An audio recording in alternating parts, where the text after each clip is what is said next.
agree with you. I think the difference between the 1960s and the 1990s in terms of these psychedelic compounds is that the 60s entirely lacked any awareness of shamanism or the historical role that these substances had played throughout human history and prehistory. The 60s believed they were inventing this reality for the first time.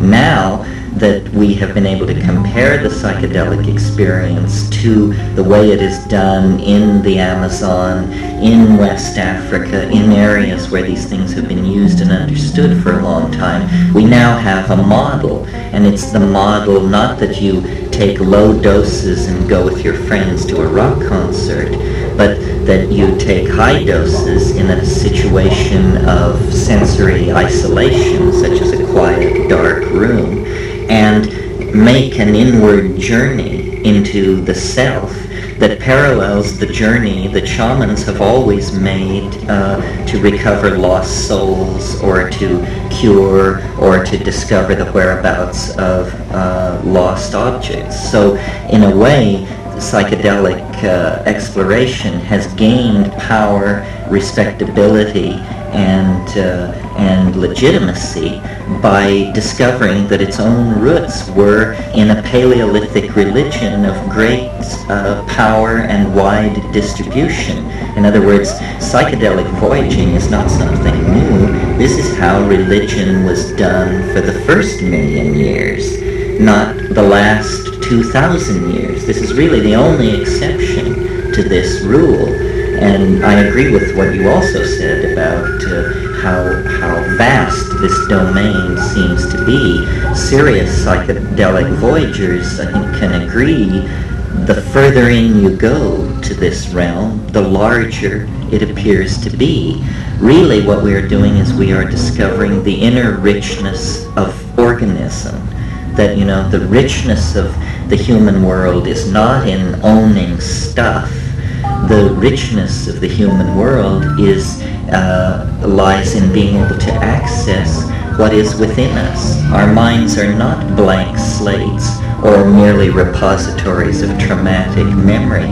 Our minds are doorways into an infinite labyrinth, a kind of Borgesian library of infinite possibilities, and we can choose to open these doorways in whatever sequence or fashion we wish.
That 20,000 years ago on the plains of Africa was the expansion of the human diet, the restless search for new food sources that led our primitive ancestors to include mushrooms in their diet that contained psilocybin, and out of that synergistic bootstrapping effect springs the whole spectrum of human cultural effects, religion, language, poetry, magic, dance, all of these unique expressions of humanness come out of the restlessness of primate organization and the synergy of psychoactive psilocybin in the hominid diet. This is the real missing link. This is the real key to what the factors were that called us forth into humanness.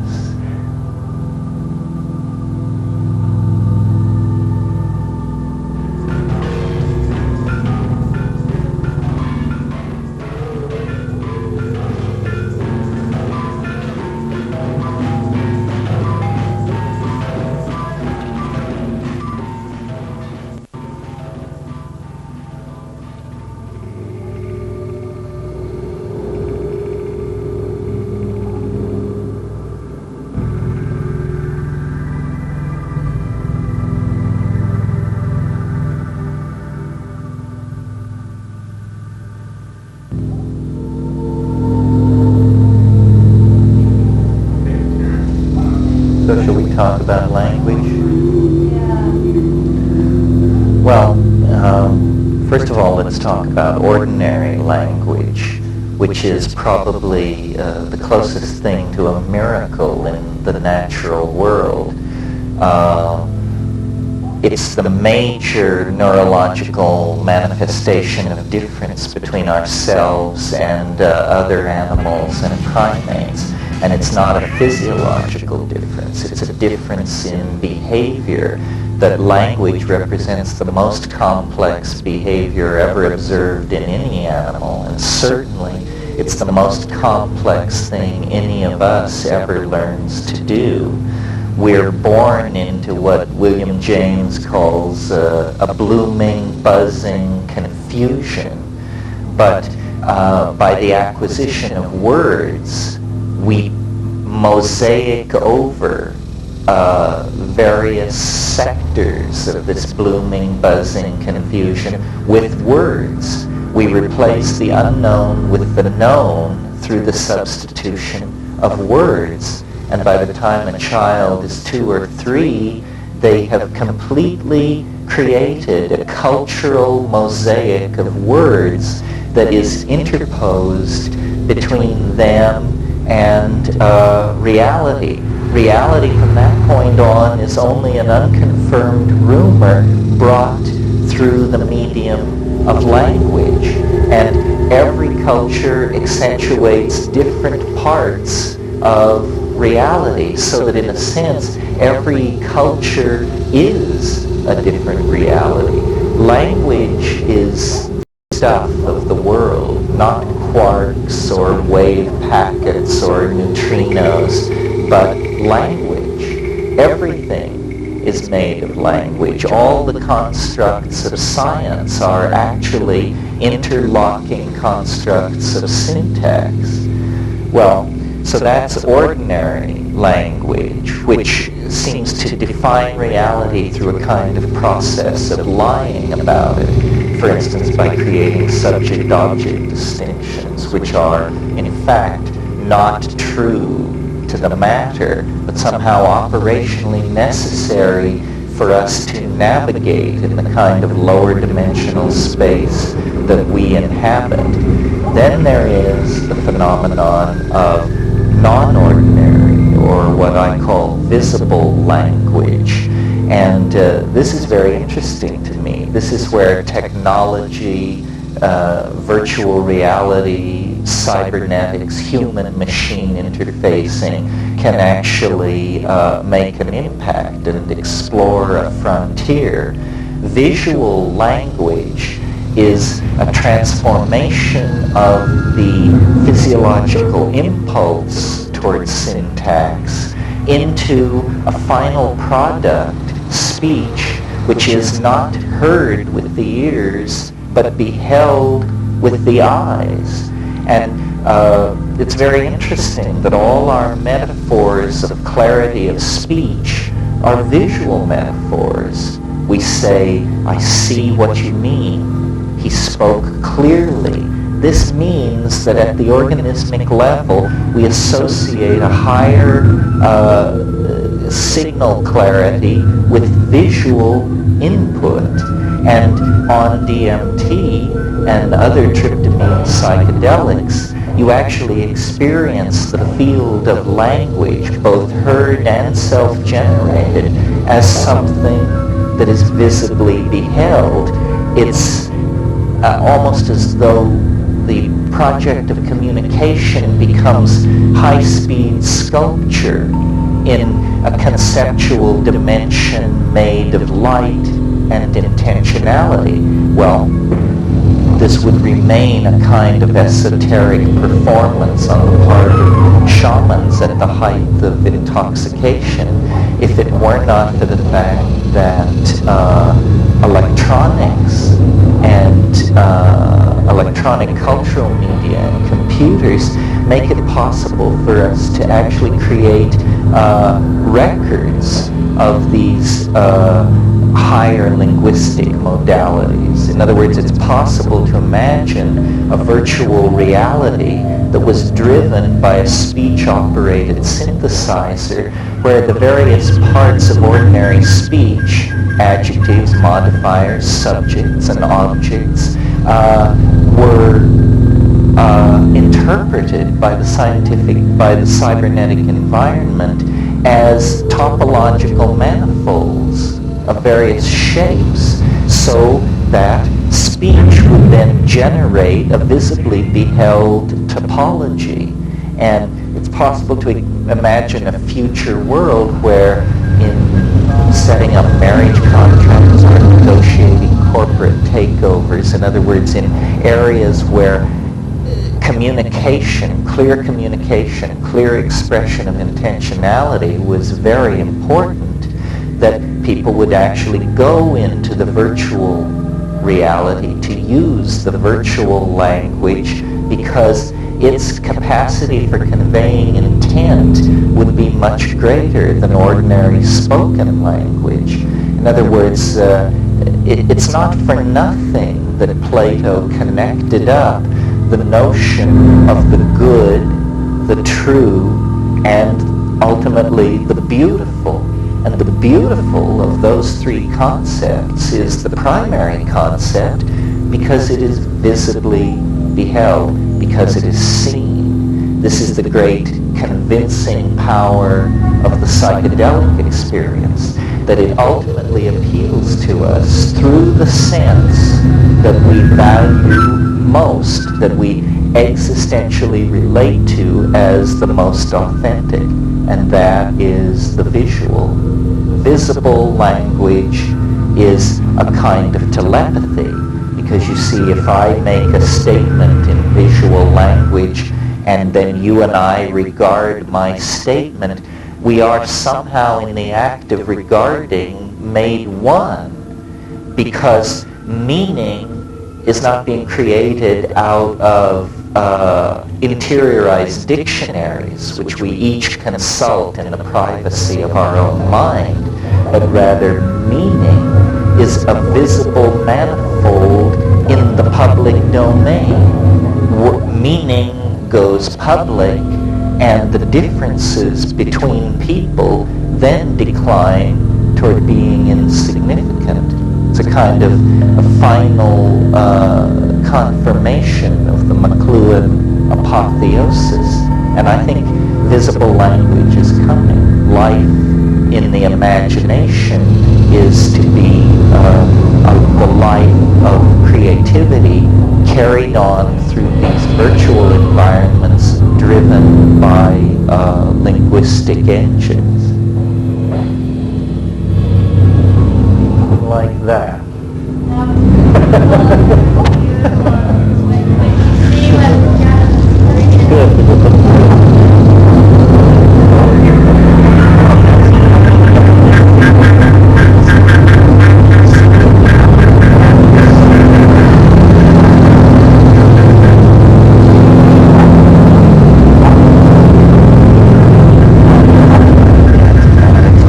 Standard rap, but that spaceships of the future. In other words, the vehicles of the future which will explore the high frontier of the unknown will be syntactical vehicles. The engineers of the future will be poets. This is what virtual reality holds out to us, the possibility of walking in to the constructs of the imagination. In a way, culture is that. I mean, our cities, bridges, highways, airliners, and art galleries are condensations out of the imagination, but at tremendous cost because we must make them out of matter. Once we can make them out of light, out of electrons, then we won't build skyscrapers 120 stories high. We'll build them as high as we want. Roof height will no longer be a factor ruled by cost effectiveness and gravity. It will be a parameter ruled by the imagination, as will all other parameters. And then we will discover what man truly is when we are able to erect, stabilize, share, and explore our dreams in a kind of virtual hyperspace that, carefully analyzed, is seen to be linguistic. That's what its connectors are made out of. That's what its ferroconcrete and steel is the edifice of language. This is what the stuff of the imagination is made of. And I think this is what we're moving toward.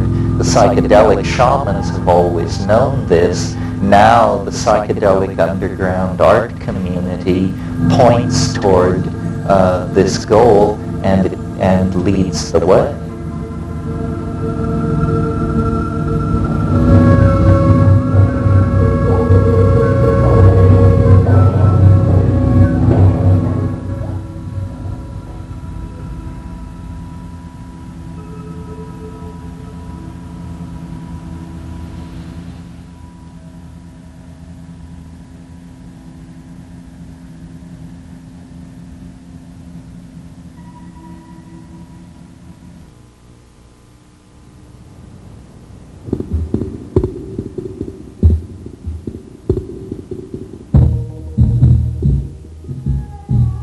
Yes, well, this is a segue from yesterday's discussion about visible language. The notion being that, well, let me review what yesterday was about. It was about the idea that if we could see language, if language were a project of understanding that used the eyes for the extraction of meaning rather than the ears, that it would be a kind of telepathy. There would be both a fusion of the observer with the object observed and with the person communicated with. The place in nature where something like this has actually evolved and occurred is in the cephalopods, the squid, and the circumliteral octopi. Now these are animals that divided from the human, from the line of development that leads to human beings over 600 million years ago. They're mollusks. They're related to escargot. It's an organism very different from ourselves. Nevertheless, one of the things that evolutionary biologists always talk about is the convergent evolution between the eyes of cephalopods and the eyes of higher mammals. This is because the cephalopods live in an extremely complex visual environment, and in fact they have evolved a form of communication that approximates this visible language that I'm talking about, because these octopi have chromatophores all over the exterior of their bodies. Chromatophores are cells that can change color. Now, many people know that octopi can change color, but they think it's for camouflage, for blending in with the environment. This is not at all the case. The reason octopi change colors in a very large repertoire of stripes, dots, blushes, traveling shades, and tonal shifts is because this is for them a channel of linguistic communication. In other words, they don't transduce their linguistic intentionality into small mouth noises like we do, small mouth noises which then move as sound across space in the form of vibrations of the air. Rather, they actually change their appearance in accordance with their linguistic intent. What this boils down to is they physically become their meaning. And one octopus observing another is watching the unfolding of internalized neurological states within the organism being reflected in color changes on the surface of the skin. Now, these octopi not only can change their color, because they're soft-bodied creatures, they can also change the texture of their surface from smooth to rugose and folded. They can also, because they are soft-bodied, fold and unfold and reveal and conceal very rapidly different parts of their body. So they're capable of a visual dance of communication that is an extremely dense kind of visual signal. And in the so-called benthic octopi, the species that have evolved in very deep water where very little light reaches, they have evolved light-emitting phosphorescent organs, some of them with membranes like eyelids over them, so that even in the darkness of the abyssal depth of the ocean, they can carry out this dance of light, self-enfoldment, color change, and surface texture that is their linguistic style. In fact, the only way an octopus can experience a private thought is to release a cloud of ink into the water into which it can retreat briefly and hide its mental nakedness from its followers. This kind of biologically intrinsic wiring into the potential of language is something that we may be able to mimic and achieve using psychedelic drugs as the inspiration for the directions given to a virtual reality development program. In other words, we might be able to create kinds of visibly beheld syntax that would be the human equivalent of the dance of light, texture, and positioning that constitutes the grammar and syntax of squids and octopi.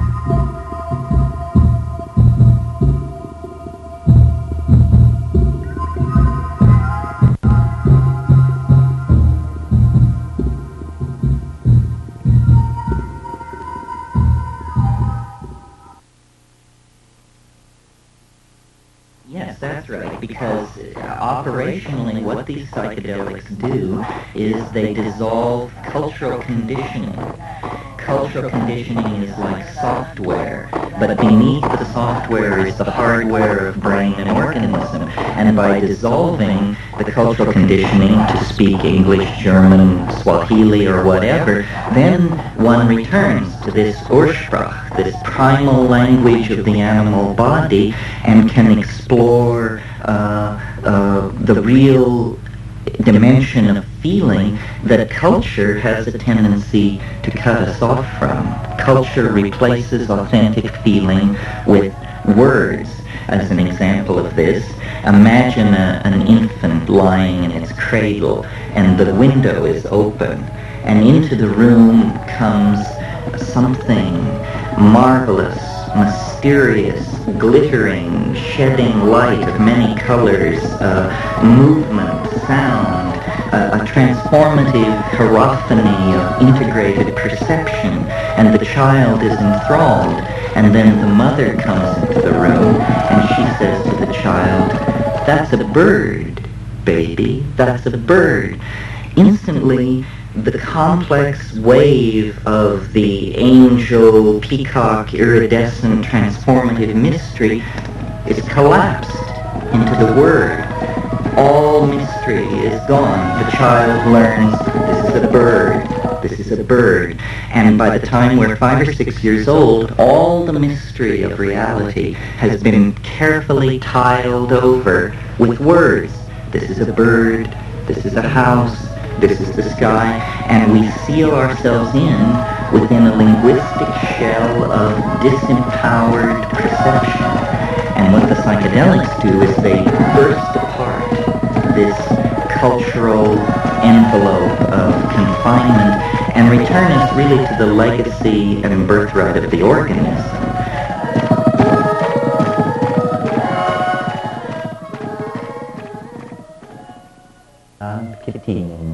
Ifididi kwai kwak sidigi uk, FDID uget min kwateki on kwak zvit vidu ugindra al kektecht.